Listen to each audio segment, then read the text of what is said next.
السلام علیکم ویورز، آج کا پہلا سوال ہے جاوید خان ہے میاں والی سے۔ وہ کہتے ہیں جی کہ چودھری پرویز الہی جو عمران خان اور تحریک انصاف کی حمایت کی وجہ سے جیل میں ہیں، ان کی طبیعت کئی روز سے خراب ہے اور وہ پمز ہاسپٹل میں پولیس کی حراست میں زیر علاج ہیں۔ چودھری پرویز الہی ان چند سیاستدانوں میں شامل ہیں جنہوں نے قید و بند کی تکالیف برداشت کر لی مگر پھر بھی اپنے موقف سے پیچھے نہیں ہٹے۔ اس حوالے سے آپ ضرور کچھ کہیں۔ کچھ نہیں، اس پہ تو بہت کچھ کہا جا سکتا ہے۔ بنیادی طور پہ تو چودھری پرویز الہی صاحب نے ایک نئی تاریخ رقم کی ہے۔ اس فیملی سے کوئی ایکسپیکٹ نہیں کرتا تھا، لیکن قربانی کا یہ سلسلہ صرف چودھری پرویز الہی تک محدود نہیں ہے۔ ان کا بیٹا مونس، ملک سے باہر آپ اگر سیر کے لیے جائیں، کو ملنے جلنے یا کسی کام کاروبار کے لیے جائیں اور بات ہے، جب آپ کو جبرن جانا پڑے تو یہ بہت بڑا امتحان ہوتا ہے۔ میں ضیاء الحق کی جیلیں کاٹنے کے بعد جب سعودی عربیہ رسک کے لیے جب شفٹ ہوا تو میں ہی جانتا ہوں، میں ریاض میں تھا تو سہارا میرا مکہ مدینہ بنتا تھا، ادروائز تو میں بالکل ایسے تھا جیسے مچھلی کو آپ پانی میں سے نکال کے باہر پھینک دیں۔ یہ وہ چھوٹی قربانی نہیں ہے جو مونس جس پروسیس سے گزر رہا ہے، تو یہ اچھا، اور اس سے بھی بڑھ کے ان کی جو اہلیاں ہیں، مونس کی جو والدہ ہیں، خواتین، یہ بہت the entire family, in fact چونکہ پرویز الہی صاحب سربراہ ہیں خاندان کے تو آپ نے ان کا ذکر کیا، ادروائز دی انٹائر فیملی جس طرح وہ پی ٹی آئی کے ساتھ کھڑے ہیں۔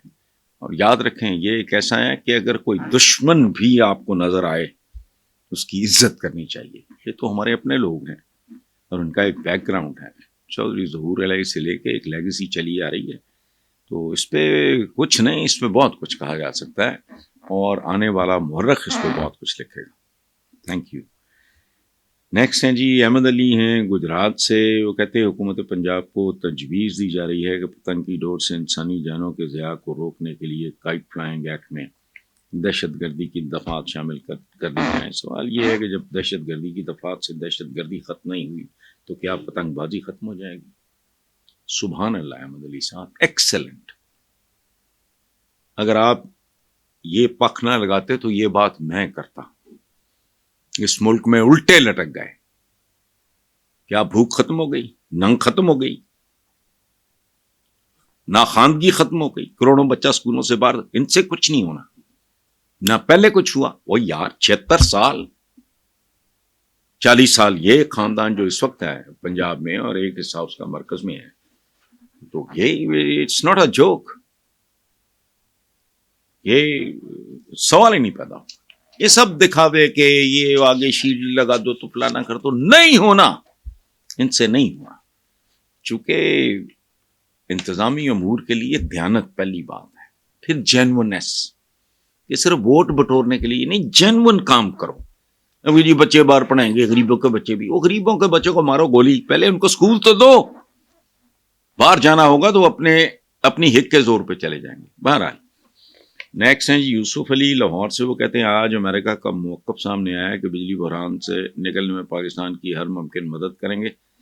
کسی زمانے میں کہا جاتا تھا کہ 3 الف یعنی اللہ، آرمی اور امریکہ کی مدد کے بغیر کوئی شخص حکومت نہیں کر سکتا۔ اگر یہ تینوں الف مل جائیں تو کیا پاکستان تمام بحرانوں سے نکل سکتا ہے؟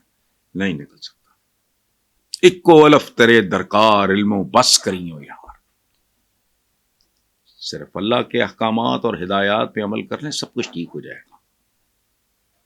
تو اس لیے ایک خوف خدا، لیکن ان خبیث لوگوں کے دلوں میں ہمارا پولیٹیشین جتنا کرپٹ ہے، یہ انڈیا سے بھی گئے گزرے ہیں۔ میں نے آج تصویر دیکھی ہے ایک انڈین پولیٹیشین کی، وہ بدبخت، وہ منحوس پتہ نہیں 500 کے یا پتہ نہیں کیا نوٹوں کے اوپر لیٹا ہوا ہے، نوٹ اوپر ڈالے ہوئے ہیں، یہ وائرل ہوئی ہے، پتہ نہیں کیا، میں نے اخباروں میں دیکھی۔ لیکن وہ بھی بددیانت، خائن، سب کچھ ہونے کے باوجود اتنے بے شرم بے حیا کوئی پولیٹیشین مجھے بتائیں ہندوستان کا 76 سال میں جس نے ڈنکے کی چوٹ پہ باہر جائیدادیں ختم۔ سو اس لیے یہ تو اہمی ایک بات گھڑی ہوئی ہے نا کہ اللہ آرمی اور آرمی کا بھی یہ کام نہیں، قطعاً نہیں. وہ جب دیکھتے ہیں یہ نالائق، یہ نکمے، یہ چور، یہ ڈاکو، عقلوں پیدل، اپنے لیے سیانے، عوام کے لیے بھیانک لوگ، وہ یہ پھر ان کو تانے دیتے ہیں جی مداخلت ہوتی، مداخلت. تو جب مداخلت نہیں ہوئی تم نے کون سا برگد کا پیڑ اکھاڑ لیا تھا؟ سو نہیں، صرف اللہ ایک کولف تینوں درکار علم و بس کری ہو یار. اللہ کی جو ہدایات ہیں قرآن پاک ہیں، اس کی بنیادی باتوں پہ عمل کر لو. وہ آئیڈیل مسلمان تو صحابہ ہی تھے، اس کے بعد کیا کسی نے ہونا ہے، لیکن چند بنیادی باتیں، اس کے لیے کسی علم کی ضرورت نہیں. رشوت لینا دینا جرم ہے اور دونوں جہنمی ہیں، یہ ریڑے والے سے بھی پوچھ لیں، اس کو بھی پتہ. جھوٹ بولنا کسی کی، اپنے مسلمان بھائی کی، یا کسی کی بھی غیبت کرنا اس کے پیٹھ پیچھے، اپنے مردہ بھائی کا گوشت کھانے کے برابر، یہ چیزیں تو ہر کسی کو پتہ ہے. اس لیے جانے دیں. Thank you very much.